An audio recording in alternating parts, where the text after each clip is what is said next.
Right, let's go and have a look round the garden in the summer now. Last time we were here it was spring and there wasn't much in the lane. Look how much it's shot up. The hebe's looking really good.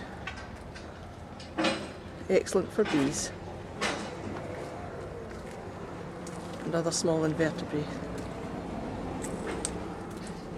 A little bit wet today, but we can cope with that. After all, it is Scottish summer.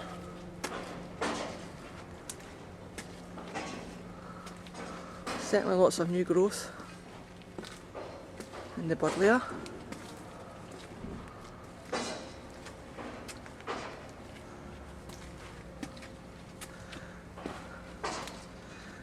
Can you see the deer yet?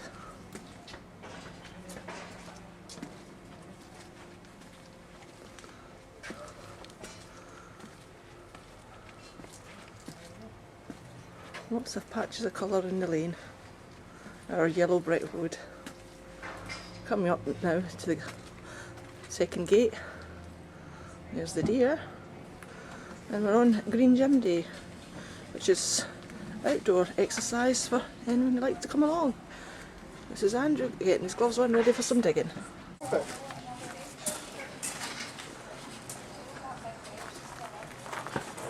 This border at the back's getting dug out, and apparently we're putting some bark down.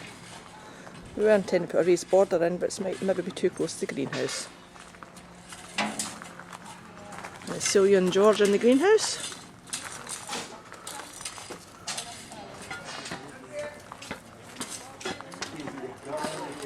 And that's our barrel greenhouse we got from Carrie Cooperage. Lovely border here with the lavender and the dahlias. There's James. Hi James. Hi there. There we go. Everybody's doing their wee bit. That corner's for our shop when we get a new one. Well, the bit that we thought was going to be the raised bed, which is getting levelled off. This is our compost corner, which is going to get a revamp later on in the year. And the big tent or gazebo in the garden is on loan from the Garden Attractions Association. Thanks very much.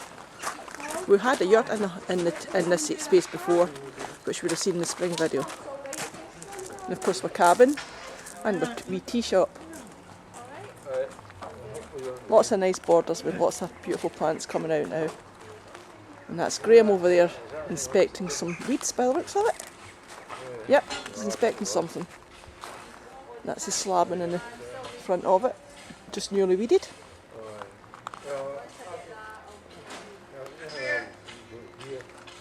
And this is one side that's to get weeded, hopefully today. Lots of fruit trees and bushes.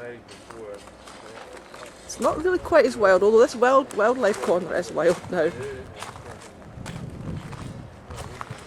We've got my cabbages and lettuces transplanted in. They're all doing well. This lot's only been in about a week or 2 weeks, so they're doing really good. This is the wildlife corner, as seen from the post. Ideal for bees, birds. Hopefully we could maybe try and get some hedgehogs. And then we're heading towards our pond. A bark path leads you in and around the pond. Again, this is just a wildlife area. Left like this deliberately.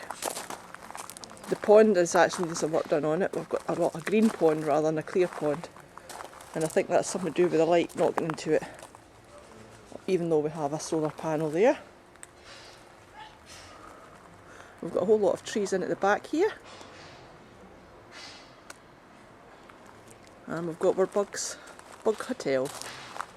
I won't go too close to that. I'm not too bothered with spiders. And then over here, which you can see with all the nice flowers, this is our bee bank. And the bee bank and most of the signs in the garden that you will see at the moment have been done by Garden Academy. And a strawberry patch. I've had a nice wee crop of strawberries, still some there. And a lovely crop of poppies. Bees love them. And this is our compost toilet, which is not what you would expect. It's actually quite nice inside. Come on, I'll show you what it's like. Hopefully there's nobody in. Hey, ta-da! See, bet you weren't expecting that. And what we do with this is, it's obvious. Oh, it's a bit dark. There's the soak in there. Okay, put the soak in after you've done what you need to do. Okay, that goes in there. It's at least a 20-foot vault underneath the seat. So it's not as close up as you think underneath. In the men's area.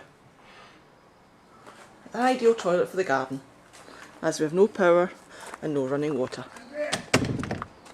We did a hanging basket workshop 2 or 3 weeks ago with the Garden1, and this is one of the ones that Jim did. As you can see, it's certainly flowering now. And then we've used recycled tyres as well, in a nice raised bed format. Lots of different plants in this as well. And this is our glory hole. We store all our excess wood, etc. behind the compost toilet. And then we have a raised bed here. Now this is one of the original features of the garden. Before, when the Garden Council had it, it was a lean-to greenhouse. As you can see from the white wall behind, it came out and leaned down to the big raised bed. Garden1 helped us with the raised bed by layering railway sleepers, which we then lagged with the wood and painted it. Various schools have various projects in the garden, and they're doing quite a lot with the raised bed, like the herbs, etc. And they've also got tubs to use for making their own wee areas. This is the back of the gazebo, and this is our keyhole garden, African keyhole garden. Most families in Africa would have one of these little gardens because of the heavy rain. Most of the ground soil was flooded away, so therefore they had to make wee barriers for them, so they made the keyhole gardens. And the gardens took on this idea. Although it's not full of vegetables like that, last year we had it full of vegetables, but this year it's a lot of lovely plants again for the birds and the bees. And as you can see from various bits, you can see all the bees floating about. Hopefully you can anyway. I can, I'm keeping well back from them. And again, we've got some fruit trees up here. Got all these from Beech Grove when Beech Grove did their programme. And we've got some other stuff planted on the white wall, and that'll be pumpkins. Hopefully they'll come along towards September.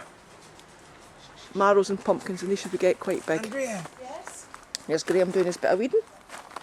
Quite happy. Hi Graham. There we are. And it's dried up a wee bit now. It's not quite as bad as it was. And that's us back to our cabin.